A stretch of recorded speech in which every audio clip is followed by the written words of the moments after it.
There's a lot of talk this session about improving education and making schools safer for students. But some lawmakers are looking beyond the basics, and one of the newest members is taking a leading role. We're joined by Representative James Tallarico. Thanks for joining us. Yeah, thanks for having me. You're working on several bills all together. It's called the Whole Student Agenda. Right. What is that? So it's a bipartisan legislative package, and it includes 24 bills currently that are hoping to promote safe and healthy schools through strengthening mental health services on campuses, scaling suicide prevention programs, and investing in practical curricula that's going to help prepare our students for the real world, like financial literacy, sex ed, and civics. Civics, sex ed, mental health services. People will say this is important, but I'm sure you'll find some pushback who say that's not going to get that student a job. To those people you say? Sure, I say you could just look at the work we've done this week. On Tuesday, we introduced, along with my other Public Education Committee members, led by our chairman, Dan Huberty, HB 3, which is a comprehensive overhaul of our school finance system. And that includes things like early childhood funding for full-day pre-K for our students.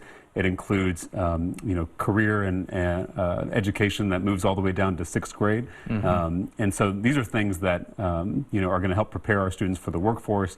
But again, if they're not healthy and safe, then the academics doesn't mean much to them.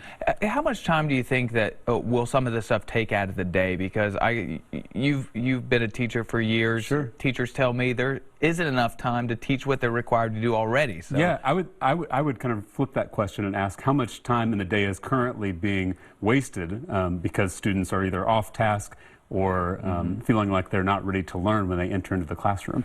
And so which one of these will you be pushing as opposed to which other ones have different authors? Yeah, so some of them are written by me and we'll be working with joint authors to get those passed. And then others have been the primary authors or other legislators, which we've included in this agenda because they're kind of thematically similar. So Representative Theory, Dr. Allen, James White, it's a bipartisan coalition. So they've authored some of these pieces of legislation. Others are kind of led by our team. So what's an example of one of those? So for instance, one of our pieces of legislation that we're pushing as the primary author is an attempt to scale an initiative that's being used in Round Rock ISD to extend suicide prevention training to school officials outside of the classroom. And the primary example of that is bus drivers. Bus drivers are the school officials who see our kids first thing in the morning and last thing in the afternoon. And so they can really be our frontline defense in suicide prevention. They can do so much more than just drive a bus. They can really be some of the key folks pushing these really key initiatives. And so that's training and... Yep, that's training on suicide prevention, things to watch out for, how to react to a situation. And it's an initiative that's doing really great work in Round Rock ISD, and the goal of this bill is to scale that throughout the state. This is your first legislative session. Yeah.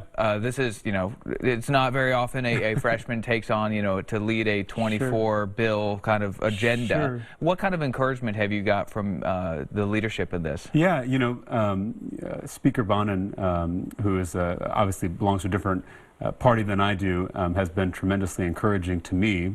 He came into the House also in his 20s at an early age, and took an active role in shaping policy and moving bills forward through the process. And he encouraged me to, as a freshman, both to kind of watch and learn, but also become an active participant in the process. I was elected to represent the people of House District 52, and they don't have time for me to wait and spend a session just sitting back and learning. I have to both learn and participate at the same time. And we're revamping a lot of school policies, school finance. Do you see this working kind of separate from HB 3, or is this going to be worked into as a I see these as working hand in hand, as HB 3, which I was really honored to help shape from the ground up with the leadership of Vice Chair Diego Bernal, Chair Huberty, and Speaker Bonin, is really going to help fix our school finance system, offer relief to property taxpayers, and ensure that our curriculum is preparing students academically for high school and beyond. And then our agenda, I think, is meeting the other half of that, which is ensuring that our non-academic needs of our students are being met. And so hopefully the two can work together as a comprehensive approach to prepare our students for the future. So you're going to do that, but then the Senate has different plans, it looks like, as of now. How do you see that playing out? So, and as of our conversation, I haven't seen a school finance plan from the Senate. That may change by the time we're done here. But so currently, the only proposals I've seen from the Senate is a mandated teacher pay raise across the board, treating all teachers equally. So there are two problems with that. Of course, in politics, a quick soundbite is appealing to a lot of people, and it's easy to communicate, and that's what's currently happening with SB 3. But teachers don't work for the state legislature. They're not our employees to increase pay or not increase pay. They work for school districts. And so our proposal as the Texas House is to give the resources to districts to make those decisions for themselves on the ground. And if they want to have an across-the-board pay raise, that's up to them and their community. If they want to target that to the most experienced or the most talented teachers, that's up to them. But again, these decisions need to be made by local communities. I ran as a local control candidate, and I intend to legislate as a local control official. Well, Representative Tallarico, thanks for joining us. Thank you for having me.